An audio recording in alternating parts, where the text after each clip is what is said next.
Laura from Healing with Spirit. Welcome to the next episode of Triggers and Spiritual Medicine. Today's episode, we're going to be talking about getting to the roots. And it's going to be a short episode. The next couple episodes, we have some amazing guests coming over the next couple months. So I have been busy planning and strategizing, but one of the themes that I have been seeing this year has been playing out, has been the idea and concept of duality. And what does that look like? And duality has to do with, how I see it, what I've been seeing play out, especially since we came back from the pilgrimage to Ireland, is how you can be in this beautiful sacred space, for instance, and also be angry at the desecration and lack of care of an ancient site. So you can feel joy and wonder and magic and be angry and triggered at the same time. So that was like one of the experiences I had while I was in Ireland. And one of the things that I have been seeing working with clients and speaking at various other podcasts is, again, this whole podcast is about triggers and spiritual medicine.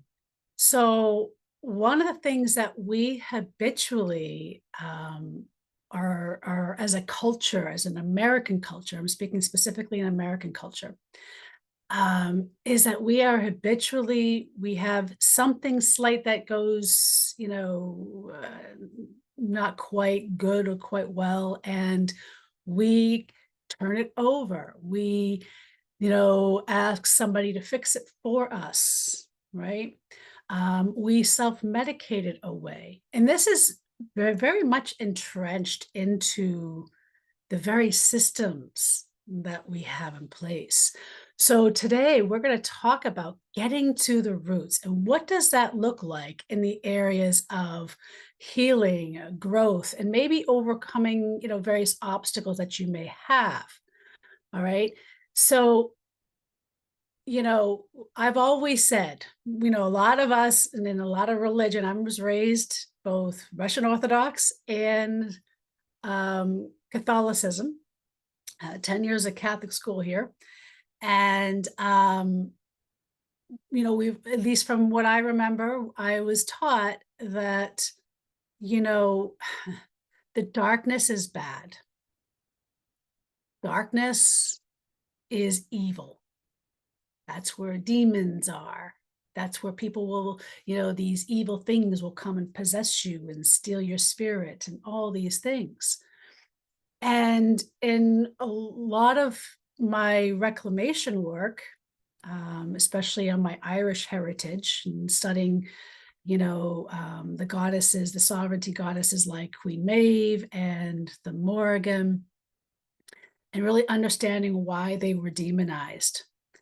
And it's quite fascinating. It's because they were women of power and reclamation and sovereignty, right? So one of the things that, I've always said, we can't change or birth something new if we are not in the darkness. Trees don't and flowers don't bloom in the light.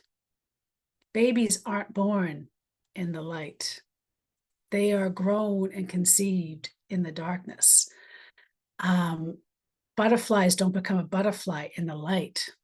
They cocoon in the darkness and solitary, and they liquefy.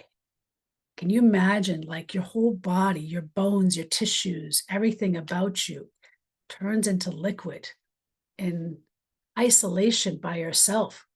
You can't go to mom, you can't go to dad, you can't go to a therapist, you can't go to a doctor, you can't go to your pills or your alcohol and say, oh my God, what's happening to me? I don't know what's happening to me, right? I'm gonna apologize, my eyes, I'm having a dry eye moment today. So they don't want to stop watering. So I apologize. It's just par for the course with change of seasons. So I'm just going to roll with it. So a butterfly doesn't go and say those things, right? It just is. And they trust in the path and they trust in where they're going moving forward, right? So, you know, I always like the idea of planting seeds, right? And a lot of the metaphors I use when we do sometimes meditations or if we're doing transformational work, we use the idea of whatever we have that needs to be released, we release it through the feet and into the ground for our great mother to compost. Because when she composts that, right, she turns it into the trees, the bees, new life. She takes our shit, basically, takes our crap and turns it into something new and beautiful. Okay. So, this is what we're going to be talking about. We're going to be talking about getting to the roots, whether you're dealing with chronic illness, a block in life, an obstacle, or life just seems to be getting in the way. We're going to be talking about getting to the roots because here's the thing, the energy is moving for the rest of the year and really kind of morphing through 2025 and 2026 is a lot of, whether we want to call it shadow work, we have to make peace with that part of ourselves and we have to get into the roots to find out what is making us sick and or blocking us so we can transform it and move it. And the energies are going to be very interesting, like I said, over the next year and a half, 2 years. One, because of the solar cycle that we're in, that's amplifying things, the astrology aspects, there's all these things. And the numerology, like next year is a 9-year numerology, which is really about closing chapters. So it's like you have to be okay that, you becoming the butterfly actually means you have to let go of what it means to be a caterpillar, all that life that you had, the adventures you had as a caterpillar, the interactions you had as a caterpillar. You have to let that go in order to become the butterfly. All right. And so, what are the roots? What does it mean? Right. So, another analogy I like to use is, it's funny, like in Eastern mythology, we look at dragons. So, you see, I have a dragonfly in my book cover. But a dragon in Eastern mythology is like seen as like a bad thing, right? I mean, in European mythology, is sometimes seen as a bad thing. And in Eastern mythology, a lot of times, like in Chinese and Japanese mythology, they're seen as a god. Okay. So, what I like to, going into my own heritage, going into the work I've personally done, personally and professionally, a dragon, it's like we have to go into the darkness. We want, we see like, oh, the dragon's guarding the gold, right? And I kind of see it as an analogy of the subconscious mind, right? Or access to the spirit, access to the soul. And we have to go down deep into these underbelly of, the middle earth or whatever you want to call it, the underworld, to get into the dark caves, into the darkness where the only light you have is with what you have on your stick or your flashlight. And you have to go down deep in there, right? It kind of reminds me in tarot, like the hermit card, right? Which means like you have to trust every step in the way because you don't know what's in front of you because you're in the darkness. And you just have to trust that you're being led, that you're being guided. So we get down to the cave and we see this dragon guarding the gold. And my question is, why do we have to fight the dragon? I say this sometimes with my clients. Why do we have to fight the dragon? Why can't we just stop and say, what do we have to do to get along? What do I have to do to embrace your magic? I don't want to hurt you. I'm not going to slay you. And I'm not looking to steal the gold. But what if we make peace with the dragon? would that look like? And what would it look like when you make peace with the dragon? That's the analogy of, like, all those things that are, like, disowned, the things that you say, "Oh, I already dealt with that. I'm not dealing with that again," especially if you're dealing with, like, emotional things or triggers, and you go, "Oh, I did 10 years of therapy. I'm not reliving that again." And it doesn't mean you're reliving. What happens in the healing process is we go into different layers. And when layers come up, it's because you are ready to deal with that on a deeper level to get to the root issues. Okay. And the dragon is kind of like this analogy that I like to use, protecting the gold. So when you make peace with that dragon, all those things that you said that you know, that when something's coming up, I always say it's just as easy to boot it out of the physical body as it is to say, oh, we're not doing this anymore. And we shove it right back down into the tissues and say, we're not dealing with this, right? Or we self medicate away. Okay. And so what I've learned is that when you make peace, what happens is now the gold becomes accessible. That gold is the analogy of all the gifts, all those things that you really want to attain, whether it's a healthy relationship, whether it's to have peace in your life, whether it's, to change other aspects, to heal chronic illness, whatever that may be. Now you have access, full access. And to me, that's powerful. And we forget, like when we plant a seed in the ground, that stage of germination is the most important part, but yet we can't see what's happening underground. We just have to trust that whatever's going to bloom is going to bloom. Like we planted potatoes this year, actually last year, well, a couple of years ago for the first time. And this year we weren't sure, we didn't quite, we had a lot of things going on and we weren't quite sure if things were going to take off. So we just had to trust by continuing to nurture the soil that the plants were going to grow and that it was going to yield beautiful potatoes underground. But you can't see it. You just have to trust. So this is some of the duality aspects, by the way, too, coming in. And I'm kind of going on these tangents, and today I feel like I'm on these tangents, and we're just going to have to roll with it. But here's the thing: healthy roots is so important to how well a tree or a plant is healthy, how the fruit is healthy, how the flowers are healthy. Now, the roots are healthy based on what? It's all in the darkness. All those things, by the way, that we spend billions of dollars using insecticide and pesticide on, there's another duality leap over. Okay. But, and that's another analogy. Like sometimes I say to some of my clients, like, how is your yard? Your yard is reflective of your internal environment. And if you don't have a yard, then your internal yard is reflective of your internal environment.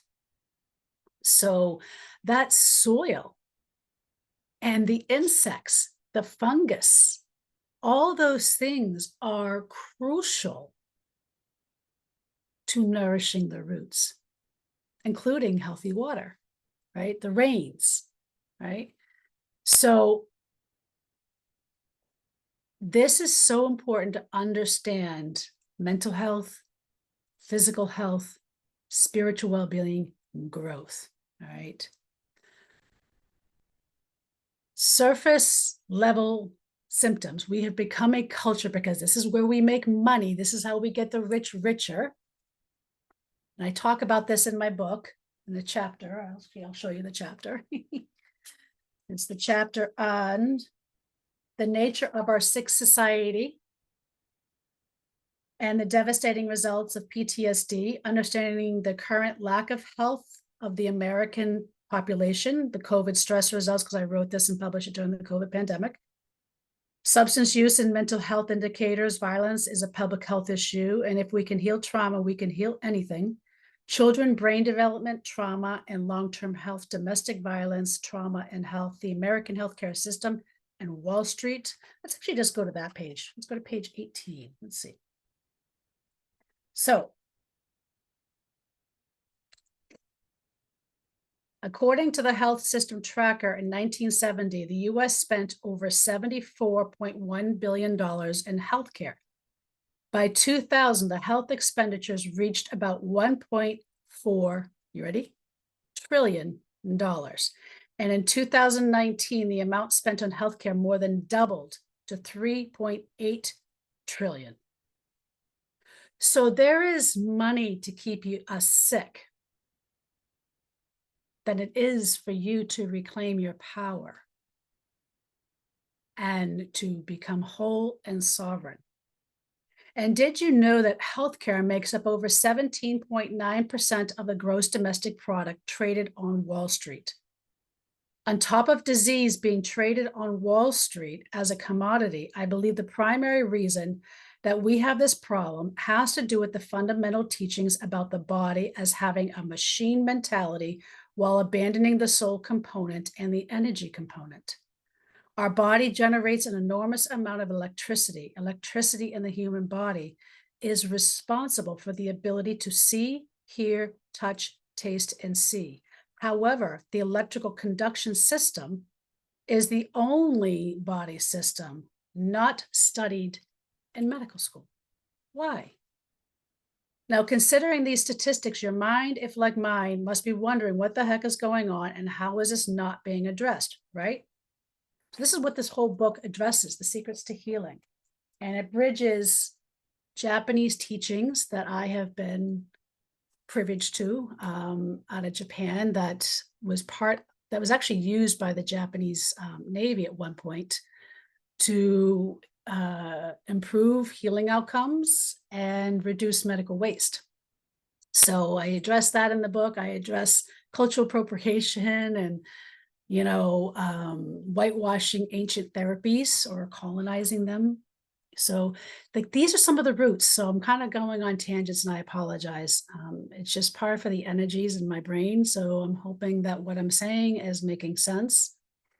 But when we address, okay, therapy helps, yes. Medications can be life-saving, yes. Even herbs can be very helpful. But if we're using them to continue to keep a Band-Aid on, because it's all that really is, then we're never addressing the real issues, which is why we have a drug dependency issue and an over-medication issue in the United States. Okay? Because we focus on Band-Aids. Then we have a side effect with that medication, and then we have to have another medication to help with that medication, right? We see this in psychiatry, and I'm going to refer to experts like Dr. Emma Katz and Dr. Jessica Taylor, who are experts in the healthcare system, especially in areas of domestic violence and trauma and women's health. And, but I remember going to a trauma training, I don't know, it must be like 6-7 years ago. And one of the things I heard from one of the experts was the day Prozac came on the market, did it help people? Yes, but it was meant for short term, not to be on for the rest of your life. And one of the things they've learned is that the amount of prescriptions written when Prozac was prescribed in correlation to mental health disability, becoming disabled with mental health, has a direct, exact correlation. And they've studied this since the 1980s. I forget what year Prozac came out. I want to say 85, but don't quote me on that. And, I find it fascinating that, and one of the things that they've learned is that, one, if you're being prescribed antidepressants or antipsychotics or anything like that for PTSD, trauma, It is meant for short term. That way you can calm, and it's the same thing, like, when I say to a client, "Hey, have you tried ashwagandha to help with your fight or flight symptoms and PTSD type symptoms?" It is still, even with the holistic ways, still supposed to be temporary, to open the doorway for us to actually work on the root issues. Because here's the thing with prescription medications, and we've seen this.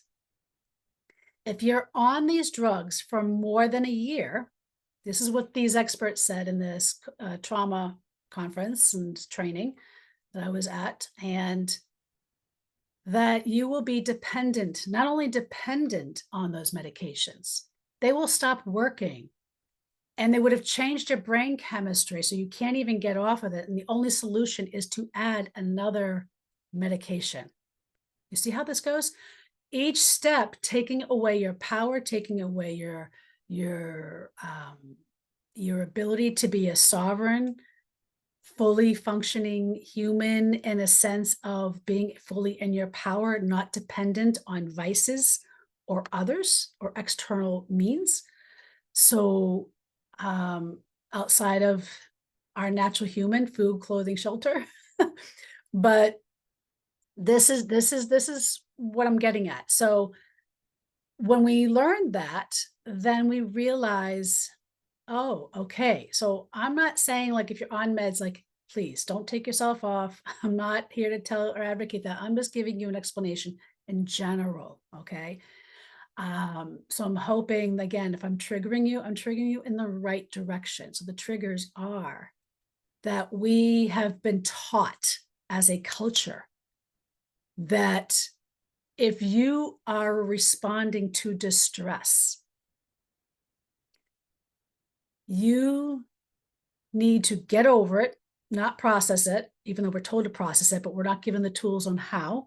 Here's a medication, here's a beverage, here's a drug, here's this.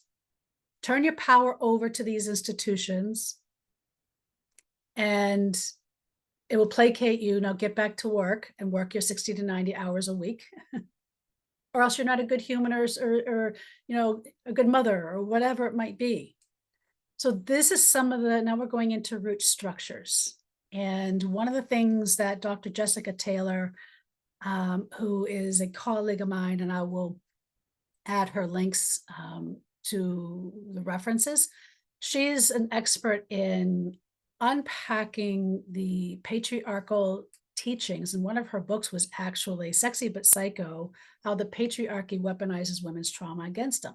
And she goes into and does a deep dive into the birth of psychiatry and mental illness. Now, one of the things I have learned in various indigenous cultures is that those societies saw mental illness as a spiritual crisis where the community and elders circled around you and helped you process, giving you tools to help you move and get that distress out of the body and help you move forward. Okay. Where it doesn't stay stuck. When we're given a pill, unfortunately, it stays stuck because the tissues, might help our mind, might help us function, but the issues are never resolved. They actually might even pile on. I like to use the analogy of like a volcano. It's like you're stuck in a cork in a volcano. What happens? Eventually go boom.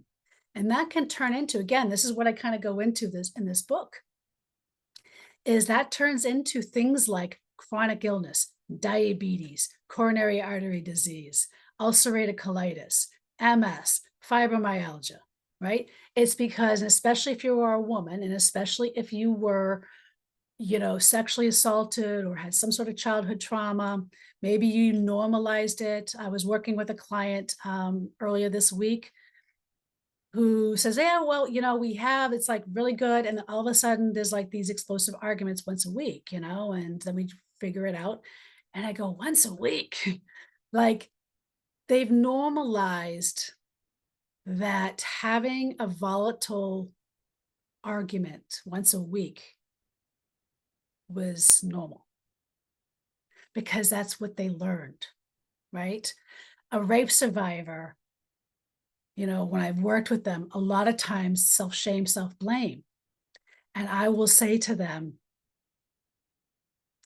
where does that come from? So if a woman comes out of a bar with her clothes torn, bruises and bloodied, we go, why were you wearing that? How many drinks did you have? Versus, and it reminds me of like that movie, The Accused with Jodie Foster.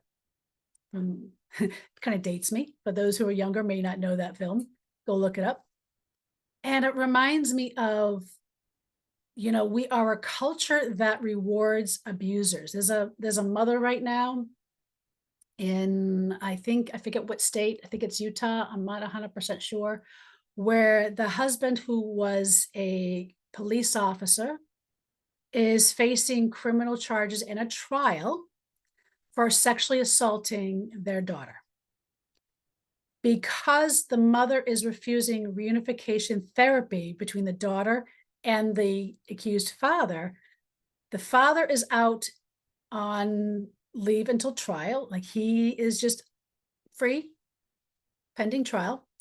But the mother went to jail for refusing reunification therapy between the perpetrator and the child. So this is some of the root issues. This is some of the systemic of how we have to unpack some of these belief systems. So depending on whether we're talking societal, whether we're talking health, but even with health, I find, like, if you have a chronic illness, sometimes we have to unpack our inner bias, our inner cultural conditioning, our inner misogyny, our inner homophobia, our inner, like, all those things. And if you say you don't have those things, you're lying to yourself, because we all have them to a degree. And I had an elder say to me, we're all capable of murder under the right circumstance. So don't say that you would never hurt anybody, you would never murder anybody, because under the right circumstances, we're all capable.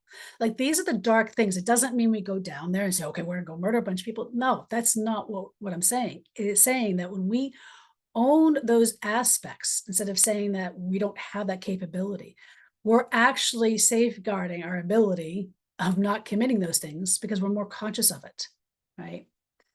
So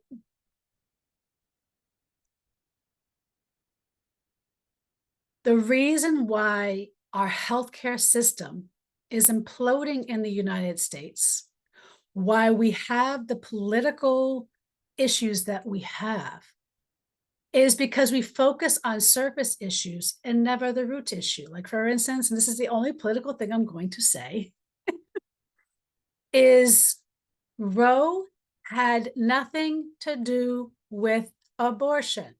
Hear me again. Roe had nothing to do with abortion. Roe had everything to do with the way the Supreme Court saw women.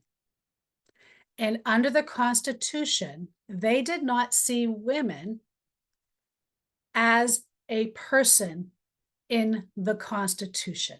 Therefore, women do not have guaranteed constitutional rights.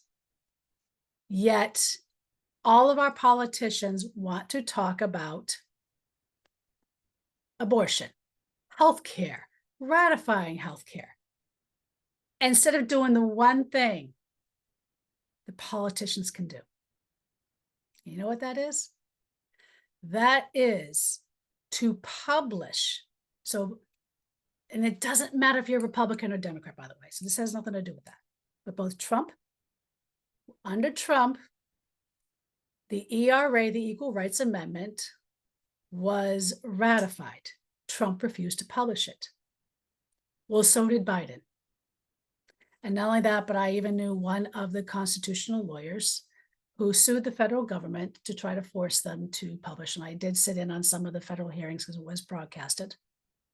And I was mortified to see what the federal prosecutors were giving an excuse to why they can't publish the ERA.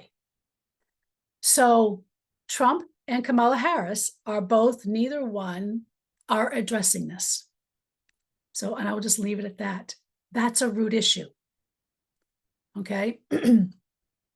Our health, root issues, right? So whether it's like, um, and here's the other thing that I talk about misconceptions. I'm just making sure I had to give an outline to myself just so I stayed on track. Um, but the role of, let's go backtrack a little bit, the role of addressing in physical health and addressing root issues is our healthcare system. Any doctor that has the letter MD behind it is trained. The training is specifically to treat a symptom. You have an earache. Here's this steroid. Here's this antibiotic that destroys your gut. Let's put it in your ear. Meanwhile, it may be the dairy that you're eating every day that's causing the earache. You see, that's the root issue. But anybody with an MD behind their name is trained in treating symptoms, not root causes. My father and my uncle were both osteopathic physicians. The letters DO, and they were ostracized for many years by MDs because, again, Wall Street doesn't make money if we heal you and address the root issues, do they? Think about that. If we heal and address the root issues of what's happening in this country politically, in your health, in your mentals, in your spiritual practices, where would Wall Street be? Think about that for a second. Okay, this is what the Native American or the indigenous peoples of the Americas have been fighting for all along. There's a reason why there's a war, why the churches and everything else went after indigenous populations, right? So in physical healing, it's addressing root issues. DOs, back to osteopathic physicians, are trained in finding and treating root issues, okay? So that's just one little, so if you look at a physician now, it might have changed depending on state laws, whether or not that what they can and cannot do, because insurance also has a lot of control on what a physician can and cannot do compared to 20 years ago. Okay, so that's a whole other different ballgame, but I'm just giving you an example of addressing root issues from a physical standpoint. I had somebody who had breast cancer that I recently helped, who was told that they would never have children because they were given a diagnosis of stage 4 breast cancer at the age of 29. Well, the two root issues, one was stuffing the cell phone in their bra while they were in college. So the radiation and the EMFs triggered, it was one of the aspects that contributed to the cancer. The other aspect was unresolved sexual trauma. And so each stage and each phase, we worked on those issues to the point where they were given the green light to try to have children. And they went for in vitro to try to expedite the process, to try to also marriage after the children were born, to try to go back to certain treatments to ensure that the cancer doesn't return. So what we uncovered after the first in vitro didn't take was a past life connection.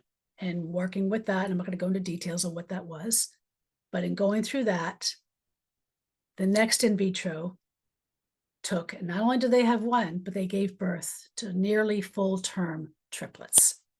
Okay, very healthy triplets, very well adjusted triplets.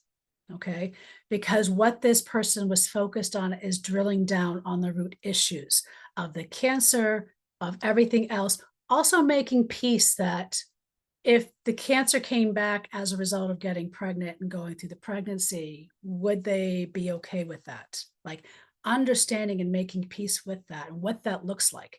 This is all soul level stuff as well. So this again is weaving in the mental body, the physical body, the spiritual body. All three bodies is what makes who we are, but yet they are all functioning independently and interdependently. Okay, just like our organs. function independently, yet interdependent of each other. Okay. So that is some of the physical stuff. The emotional stuff, most times, will show up as a physical symptom. Okay. So, emotional, identifying deep seated emotions, identifying that language, like, you know, understanding. Well, one of the stories I talk about in the book was, I was working with a client and they came back, they had a setback, and the setback was they said, well, I hate my cousin. Well, what does that mean? Like, you don't hate this, or what's really going on? And at the end of the day, to make a short, long story short, it turned out that they lacked the language or ability to insert healthy boundaries and say, I don't subscribe to this belief system. I love you, I whatever. And so it was a communication aspect. So it was easy to just pull the guillotine down and just go, boom, I hate you. And the minute we changed the language, that tension, that emotional distress, within 60 seconds was gone out of the body. So, this is how emotional healing can happen. And one of the things I'm working on personally is reclamation of voice. So, reclamation, that was the one thing that was stolen with the family courts, which I talk about in Feisty. And I talk about some of it in this one too, as part of my story. But the family courts that likes to silence victims, the trauma that I went through, the physical trauma that I went through. And so it's reclaiming that voice, reclaiming all those aspects around this. So some areas, like for instance, in root issues that you might need support, is a therapist that, by the way, doesn't placate, that helps you drill down to some of the root issues, right? Journaling, just diving deep, finding a healer. Meditation is a gateway. Mastering presence is a gateway to meditation for those who say, I can't meditate. But mastering presence opens doorways to see things and patterns and behaviors you didn't know you had. And you go, oh shit, I'm actually talking to myself like that? Holy cow, right? So that's the mental health and emotional healing. And the spiritual, like, again, it weaves. So it's like, what did your soul come here to learn? And sometimes, again, since it's interdependent of the other bodies, the soul says, like, it doesn't mean, hey, you deserve to be raped. It didn't say that you deserve to be attempted to be murdered. It doesn't say that. But what it is, it comes here for lessons on how do we overcome these challenges that we have been given? And are we repeating certain things? What are we here to learn? And that was really hard. And I had a good teacher once that said to me, well, what would happen if this happened? And I said, well, I would become homeless. And then, well, what would happen? Well, then I would die. Well, like, and then what? Like, what does a soul see? Like, the soul sees things as a matter of fact, right? It just is. Like, the universal laws focus on just is. So, what complicates our journey a lot of times, and even figuring out what the root issues are the emotional and thinking patterns, right? It's not the pain. The pain is just a symptom saying, like an inner GPS saying, hey, over here, we have to figure out what's going on over here. What's the real issue? I had a client once that came to me, was referred to me by a healthcare provider because they had 2 knee replacements in the same knee in less than a year. And this was an older person that was in their mid 70s. And I go, okay, so I'm going to ask something. So I don't know if they're going to be open to what I'm about to bridge, which is the root issue why the knee wasn't taking. Knees sometimes can mean, on a spiritual sense, fear of moving forward. It can mean some family stuff, all these different things. So I asked, what was it? What happened to you? What traumas happened to you? And the first one was when they were in the military in a war, very significant war. And the second one was that their first child was a stillborn. So it was full term, but ended up being a stillborn. and never really fully processed that. Never really fully processed that. So when their firstborn child got pregnant, they miscarried. Guess when the knee issues started to happen after that miscarriage? When we started to heal the root issues of that, the knee took and didn't have to be replaced. And they were able to begin that healing process. So that is sometimes how we bridge the layers in between different aspects. Now, what are some of the gateway things to help with the spiritual healing? Finding a spiritual healer that has, by the way, done the work, that has unpacked toxic colonizer cultural misappropriation aspects, because unless they have done those components, they'll never be able to help you with root issues. A meditation teacher that has done this is where spiritual activism or sacred activism comes in.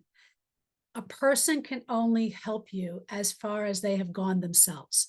So if they haven't delved deep into the root issues and healed the root issues within themselves, they can't help you do the same. Okay. So consider that. And in this book too, I include 10 questions and ways to find a more trauma rooted informed teacher or healer to help you with that as well. Both books can be found on Amazon, by the way. So, but exploring aspects like yoga, meditation, spiritual healing, connecting with nature, communing with nature, and reclaiming aspects, learning how to call back in powers lost, forgotten, or stolen pagan ways, because we all have pagan roots. Okay. The churches and the religions came after so-called, I'm talking the major religions like, Judaism, Christianity, Islam, those aspects came much later after pagan religions. Okay. So, most pagan religion and indigenous cultures understood that everything had to be in harmony. Okay. So connecting and communing in nature and reclaiming aspects from a ritual and ceremonial perspective of your own ancestors. Okay. So that leads me to now personal growth. So I think I talked about, understanding, your core beliefs and values and foundation and how that might be impeding your ability to heal mentally, emotionally, physically, and spiritually, and maybe blocking you from those aspects as well. Okay. So unpacking those, working with an anti-racism coach or something like that, or again, healers that have done that work on unpacking toxic colonizer structures. They call it decolonizing work, all those aspects. Okay. This is where we're going, by the way. So collectively, these are aspects. Okay. Now, is capitalism going to be here for a while? Yes, we can't negate it, but it doesn't mean that we can't change how much we contribute to it. Okay. Same thing with, our ways of thinking of what a successful life would be in the suburbs with, white picket fence and this big house and a big car and yard and 2 dogs and 2 kids. That was pushed on us, right? What I see a lot of older women doing is they're now even looking at, I don't need to be married, but maybe we get a house and we all buy a house together, or we live in a small community together, right? Buy a piece of land and have our own little places and have a communal garden that we all have our own responsibilities. So rethinking, reevaluating, remembering the roots, right? The tribal roots, the indigenous roots. And then how can we bridge that in modern day life?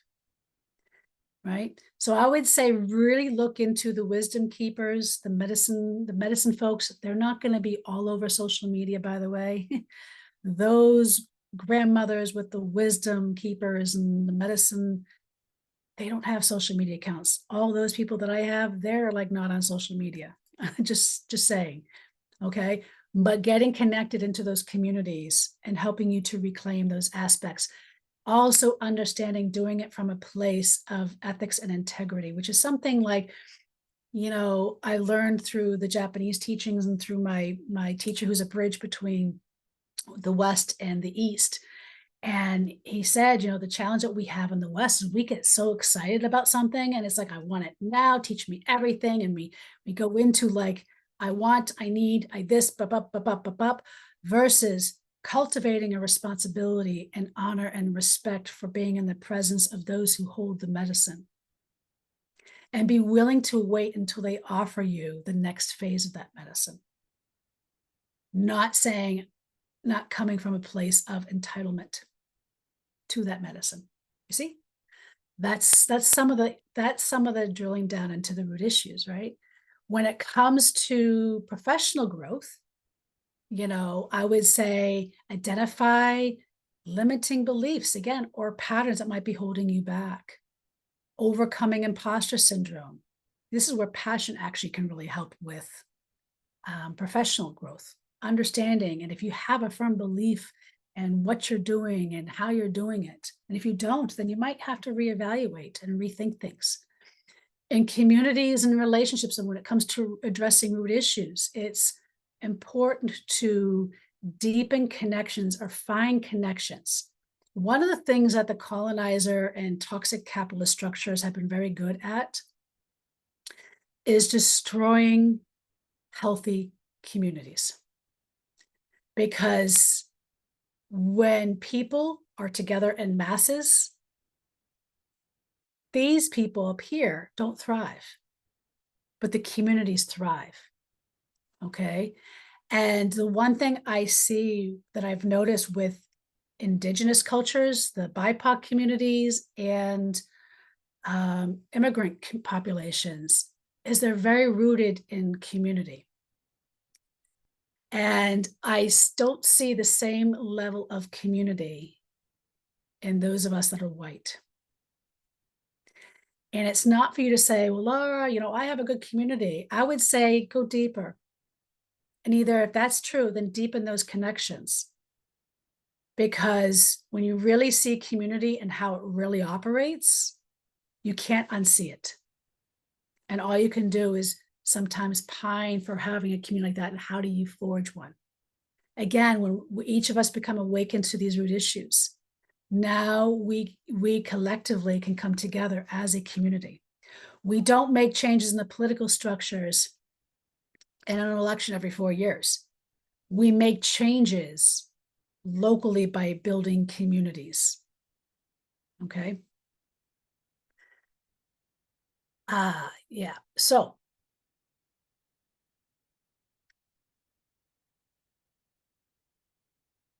one way to address underlying causes is really getting your bodies aligned. One of the things I see often in the work I do is we do everything in the headspace. I feel anxious. Well, what does that feel like? Well, I feel anxious. Well, where does that feel? Where are you feeling the anxiety? Oh, I don't know. Well, what does anxiety feel like? Anxiety is a label, and it's a label we process here because we don't know and we have been taught not to feel, right? And feeling isn't something we process in the mind. A feeling is something we process in the body, like pain, tension, restriction, congestion. That's feeling. Okay. So I would say identify these aspects. How is it showing up in the body? Where? And then that's going to give you clues into where the root issues are. Okay.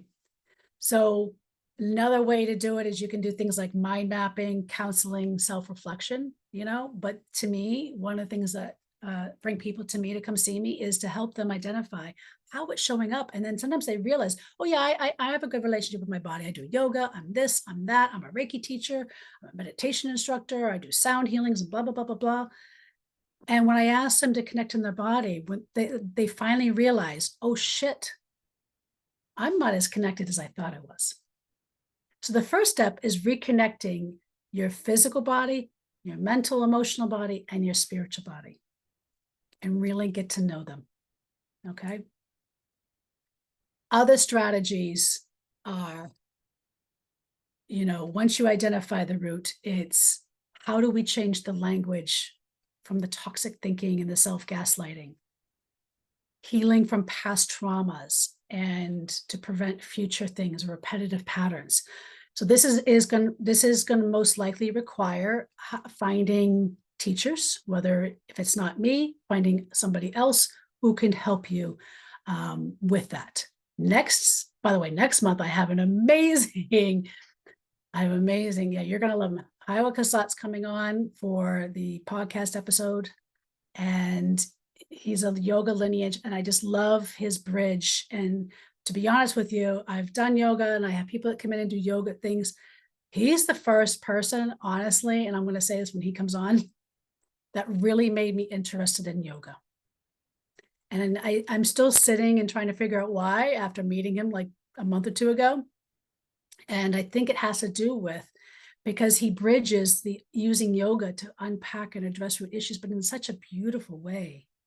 And I can't wait to have him on. So, key things. When we address root issues, figure out, one, what is it you want to address? Is it a goal? Is it an illness? Is it a mental thing? Is it a repetitive pattern and behavior that keeps surfacing? Like life lessons. Sometimes in spiritual people go, oh, it's a life lesson. You keep repeating it until you learn it. Yeah, well, if you knew the tools and you had the skills to how to unpack those lessons from the first one, you wouldn't be repeating. So this is where finding quality seasoned healers to help you unpack that stuff on a really deeply rooted level, which most of us don't want to do. Because when we're really healing, by the way, healing isn't roses, peaches, and cream. It is like you're giving birth. For women who have birthed children will understand this. It is like you are birthing a new you. It can be inflammatory. It can be painful. It can be excruciating. But when you're birthing you by purging the old, it's not comfortable. So you have to get comfortable with the uncomfortable. All right. Make peace with those dark aspects. Okay. And the second piece is build a relationship with your body. That's tip number 2. Okay. The third piece, and here's the other piece I didn't really go into. Find out how toxins are seeping into your life externally. Sometimes this is an easy way to bridge in with the more difficult things, because if you start with the small things like how much plastic are you consuming in your household? Get rid of it. What's your relationship with plants? What's your relationship with nature? What's your relationship with food? Are you consuming McDonald's every day? Or are you really understanding that the roots to the food was toxic to begin with? Right? If you're eating toxic food, you're putting toxins. So, like when I used to do food and environmental sensitivity screens for a doctor's office, I did it for 10 years. I would always say to my clients, food is either medicine or poison. It's either, so you got to look at it that way. So what toxins are in your life that need to go, in your surroundings, the things that you have control over right here, right now, because that's going to help support. Like if you're eating a really shitty diet, it's going to be really hard drilling down on the emotional and health issues. So you need to start there. That's why medications work to a degree. I'm not anti-medication. It's just they're supposed to be short-term fixes, not permanent fixes. Okay, they're permanent band-aids. And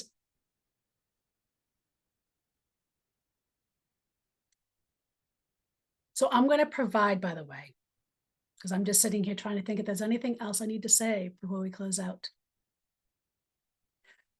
When we're going through this process, things are going to show up, and you might be already beating yourself up and you're aware. But you might find out when you start integrating things like presence. That's another one. Master being present, because yoga and everything else, if you're just going to a yoga class and that just gives you a temporary relief, but you're not taking those principles and employing them in your life, then you're missing the medicine, right? So practicing presence opens the doorway to a lot. How present are you? And then how do we move them out of the body? How do we move them out of the mind? So sometimes that can be, for some people, it's exercise. For some people, it's yoga. Some people, it's Tai Chi or Qigong, or others, it's dance or ecstatic dance or drumming, something to physically move things. So you have to also work on how do we move it, okay? And I'm going to include in the description resources, including access to the books, if that calls to you. And it is important. If you are waking up every day, it's because we still have work to do. And this is the hard thing about life. We're waking up, living, and we're growing. If we're not constantly growing, learning, and continuing our self-work and staying curious, having that mindset of a child cannot always make difficult things heavy. But getting curious lightens the energy so you're able to move through it easier, so it doesn't feel like sludge. And if you liked what you heard today, consider becoming a Patreon member. A Patreon member not only helps support these podcasts, but it also helps support the volunteer and sacred activist work that I do in the domestic violence community, providing legislation and policy changes. And we were successful in passing the coercive control bill, but it took a lot of hours and time just in the past year. I testified on 11 bills, and we have a lot of work to do because a lot of them didn't pass. And so we're continuing the journey. So become a Patreon member. You can join for free for some things, and other aspects are $5 a month. And you can join there. Subscribe to our channel. Subscribe, please share if you liked what you had to say. If there's any feedback and if anything made sense to you, or if anything resonates, I would really love to know what resonated with you. And please leave in the comments, because that really would help me. I would like to know, because I don't know unless you guys kind of share that feedback with me. And please share in the stories, questions, or if you have ideas for future episodes, I would really love to know. Yeah. So until next time, thank you for joining me on Triggers and Spiritual Medicine. Have a good day.